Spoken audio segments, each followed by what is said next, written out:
Hi viewers, நம்ம இன்னைக்கு மெதுவடை எப்படி பண்ணுறதுன்னு பார்க்கலாம். இதுக்கு தேவையான பொருட்கள் என்னன்றதை பார்க்கலாம்.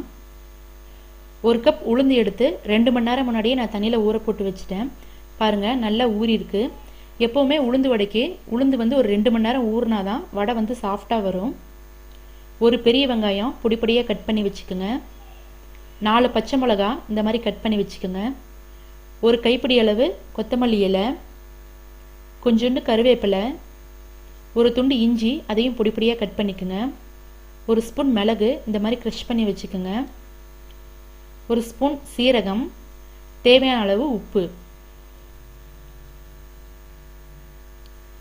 இப்போது ஊறி இருக்கிற உளுந்து தண்ணியை வடிச்சிட்டு எடுத்துக்கோங்க. இது கிரைண்டரில் போட்டு ஆட்டலாம். கிரைண்டர் ஆன் பண்ணிவிட்டு இந்த உளுந்து இதில் போட்டுக்கலாம். எப்போவுமே உளுந்து வடைக்கு ஆட்டும்போது தண்ணியை ஒட்டுக்கா ஊற்றிடாதீங்க. கொஞ்சம் கொஞ்சமாக தண்ணி தெளித்து இந்த மாவை வந்து நம்ம கெட்டியாக ஆட்டி எடுத்துக்கணும். தண்ணி ரொம்ப இருந்ததுன்னா வடை வந்து எண்ணெயை குடிக்க ஆரம்பிச்சிடும். அதனால் கொஞ்சம் கொஞ்சமாக தண்ணி தெளித்து மாவை கெட்டியாக ஆட்டி எடுத்துக்கோங்க. இப்போ பாருங்கள், ஓரளவுக்கு மசிஞ்சிருச்சு. ஆனால் ரொம்ப கெட்டியாக இருக்குது. அதனால் தண்ணி தெளிச்சிக்கலாம். தண்ணி வந்து ரொம்ப ஊற்றிடாதீங்க, கொஞ்சம் கொஞ்சமாக தண்ணி தெளிச்சிக்கோங்க.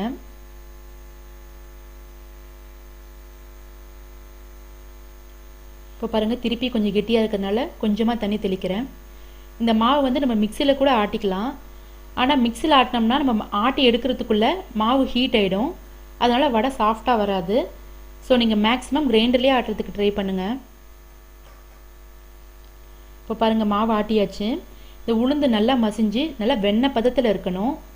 பிறுபிறுன்னு இல்லாமல் வெண்ணெய் பதத்தில் இருக்கணும். இந்த மாதிரி போட்டோம்னா டக்குன்னு இந்த மாவு விழுகக்கூடாது.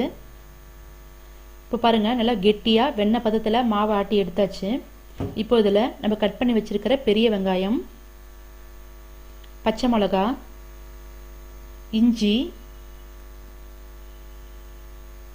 கருவேப்பிலை, கொத்தமல்லி இலை, சீரகம்,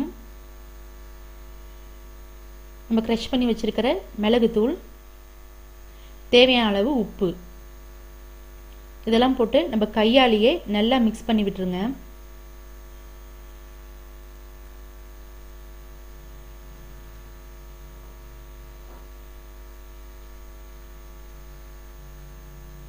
இப்போ பாருங்கள், மாவு பிசைஞ்சு வச்சாச்சு. இப்போ வடை தட்டலாம். ஒரு பாத்திரத்தில் தண்ணி எடுத்துக்குங்க. அந்த தண்ணியில் நம்ம கையை நினச்சிக்குங்க, இல்லைன்னா வடை வந்து கையோட ஒட்டிக்கும். இன்னொரு கையால் உள்ளங்கையில் கொஞ்சோண்டு தண்ணி தடவிக்குங்க. இந்த மாதிரி சின்னதாக கொஞ்சோண்டு மாவு எடுத்து உள்ளங்கையில் வச்சு நல்லா தட்டிக்குங்க. உங்களுக்கு மாவு கையோட ஒட்டிச்சுன்னா கொஞ்சம் தண்ணி தொட்டுக்குங்க.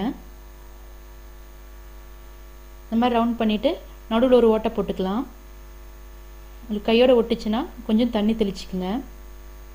இந்த மாதிரி ரவுண்ட் ஷேப்பில் ஒரு ஓட்டை போட்டுக்குங்க.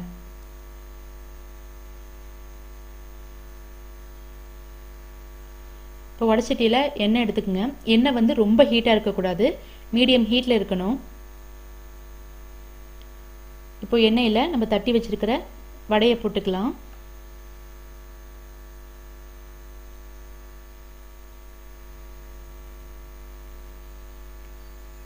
இப்போ வடை வந்து ஒரு பக்கம் வெந்துடுச்சு. திருப்பி போட்டுடலாம். அடுப்பை வந்து மீடியம் ஃப்ளேமில் வச்சுருங்க. ரொம்ப ஹையில் இருந்ததுன்னா வடை வெளியில் கருகி போயிடும், உள்ளே வேகாது. அதனால் அடுப்பு மீடியம் ஹீட்லேயே இருக்கட்டும்.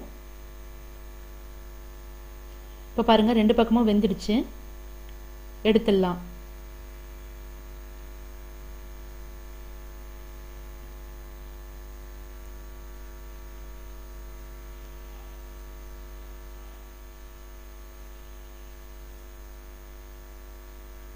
இப்போது டேஸ்டியான உளுந்து வடை ரெடி ஆயிடுச்சு. இது தேங்காய் சட்னி சாம்பாரோட சாப்பிட ரொம்ப நல்லாயிருக்கும். நீங்களும் உங்கள் வீட்டில் செஞ்சு பாருங்கள். உங்கள் கமெண்ட்ஸ் ஃபீட்பேக்ஸை சொல்லுங்கள். உங்களுக்கு பிடிச்சிருந்தா உங்கள் ஃப்ரெண்ட்ஸ்க்கும் இந்த வீடியோ ஷேர் பண்ணுங்கள். எங்கள் சேனலை சப்ஸ்கிரைப் பண்ணுங்கள். பாய்.